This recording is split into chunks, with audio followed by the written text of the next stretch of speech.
आज की कहानी शुरू होती है उस मोड़ से जहां आर्या और अनु अपनी जिंदगी के सबसे कठिन पल से गुजरने वाले हैं। यह वह समय है जब हालात अचानक करवट लेते हैं और दोनों के सामने खतरनाक गुंडों का झुंड खड़ा हो जाता है। अनु, जो हमेशा मासूमियत और भरोसे से भरी रहती है, उस वक्त डर और बेचैनी से कांप उठती है। उसकी आंखों में साफ दिखाई देता है कि वह इस स्थिति से निकलने का रास्ता नहीं जानती। चारों तरफ अंधेरा और खतरे की गंध फैली हुई है।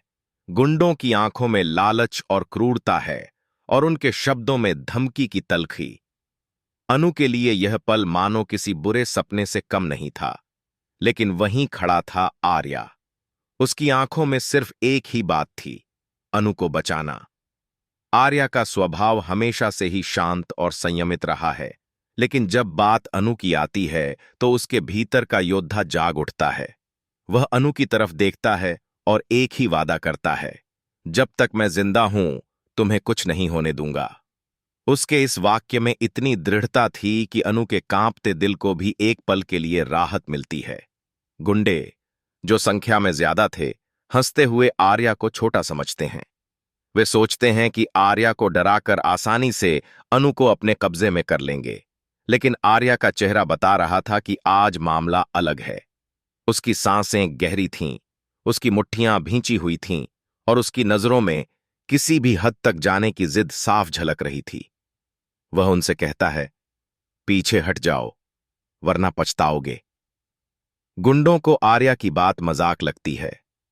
उनमें से एक आगे बढ़ता है और तिरस्कार से कहता है, तू हमें रोकेगा?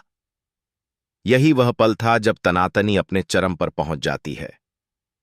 अनु घबराकर आर्या के पीछे खड़ी हो जाती है और धीरे से कहती है, आर्या, कुछ मत करो, चलो यहां से चलते हैं।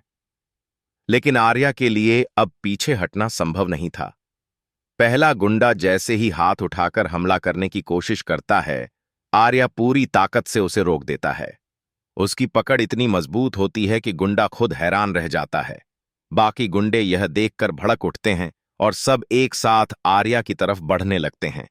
इसी क्षण हवा में एक तनाव भर जाता है, जैसे हर सांस आने वाले तूफान की आहट दे रही हो। अनु की धड़कनें तेज हो जाती हैं। वह सोच भी नहीं सकती कि आर्या अकेले इतने लोगों से कैसे लड़ेगा। लेकिन आर्या की आंखों में आत्मविश्वास की चमक और दिल में सिर्फ अनु की सुरक्षा की चिंता थी। यह वही पल था जिसने साबित कर दिया कि आर्या के लिए अनु सिर्फ एक साथी नहीं, बल्कि उसकी दुनिया है। और फिर पहला वार होता है। एक गुंडा हथियार लेकर आर्या पर टूट पड़ता है। आवाज गूंजती है, तनाव और बढ़ जाता है। यहां पर कहानी का पहला हिस्सा एक ऐसे मोड़ पर पहुंचता है जहां सवाल उठता है, क्या आर्या अकेले सबका सामना कर पाएगा? क्या वह अनु को सुरक्षित बचा पाएगा या हालात उसके खिलाफ हो जाएंगे? यही रहस्य हमें अगले हिस्से की ओर ले जाता है। कहानी अब उस मुकाम पर पहुंच चुकी है जहां खतरा अपने चरम पर है। गुंडों ने चारों तरफ से आर्या को घेर लिया है। उनकी आंखों में खून का नशा और जीत का घमंड है। वे सोचते हैं कि अब आर्या उनके हाथों से बच नहीं पाएगा। लेकिन वे यह नहीं जानते थे कि आर्या की लड़ाई सिर्फ अपने लिए नहीं है, बल्कि उस मासूम अनु के लिए है जिसे वह किसी भी कीमत पर चोट नहीं लगने देगा। पहला बार आते ही आर्या पूरी ताकत से जवाब देता है। उसका हर कदम सोचा समझा होता है। वह अपनी ताकत और बुद्धिमानी दोनों का इस्तेमाल करता है। एक तरफ से एक गुंडा चाकू लेकर झपटता है, लेकिन आर्या उसे धक्का देकर गिरा देता है। दूसरा गुंडा पीछे से हमला करता है। आर्या उसे पलटकर जमीन पर पटक देता है। हर बार जब आर्या किसी गुंडे को रोकता है, अनु की आंखों में उम्मीद की एक नई किरण चमक उठती है। अनु अपने दिल की धड़कनों को महसूस कर रही थी। वह हाथ जोड़कर भगवान से प्रार्थना करती है कि आर्या को कुछ न हो। उसकी आंखों में आंसू हैं, लेकिन साथ ही एक विश्वास भी है कि आर्या उसे बचा लेगा। उसके लिए यह सिर्फ एक लड़ाई नहीं, बल्कि एक इम्तिहान था जहां आर्या का साहस और उनकी दोस्ती दोनों परखा जा रहा था। लड़ाई लंबी होती जा रही थी।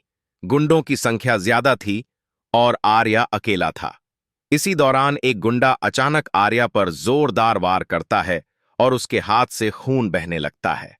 अनु चीख उठती है, आर्या। लेकिन आर्या बिना रुके, बिना हार माने लड़ाई जारी रखता है। उसके जख्म से खून बह रहा था, लेकिन उसके चेहरे पर हार का कोई असर नहीं था, बल्कि उसके इरादे और मजबूत हो चुके थे। धीरे धीरे गुंडों की ताकत कम होने लगती है। वे समझ जाते हैं कि आर्या साधारण इंसान नहीं है। वह अपनी पूरी जान लगा रहा है, सिर्फ इसलिए क्योंकि अनु उसकी जिम्मेदारी है। अंततः एक एक करके सभी गुंडे जमीन पर गिर जाते हैं या भाग खड़े होते हैं। आखिरी गुंडा भी हार कर पीछे हट जाता है। लड़ाई खत्म होती है और आर्या तेजी से अनु की तरफ दौड़ता है। अनु कांपते हुए उसे गले लगा लेती है। वह रोते हुए कहती है, अगर तुम्हें कुछ हो जाता तो मैं। आर्या उसे शांत कराते हुए कहता है, जब तक मैं हूं तुम्हें कोई छू भी नहीं सकता। इस पल में दोनों के दिलों में एक गहरा भरोसा और अपनापन जन्म लेता है। लेकिन जैसे ही सब कुछ सामान्य होने लगता है, तभी अचानक एक नई परछाई सामने आती है। कोई ऐसा शख्स जो अब तक छिपकर इन सब घटनाओं को देख रहा था। उसकी आंखों में और भी ज्यादा खतरनाक इरादे हैं। यह संकेत है कि असली खेल अभी शुरू हुआ है।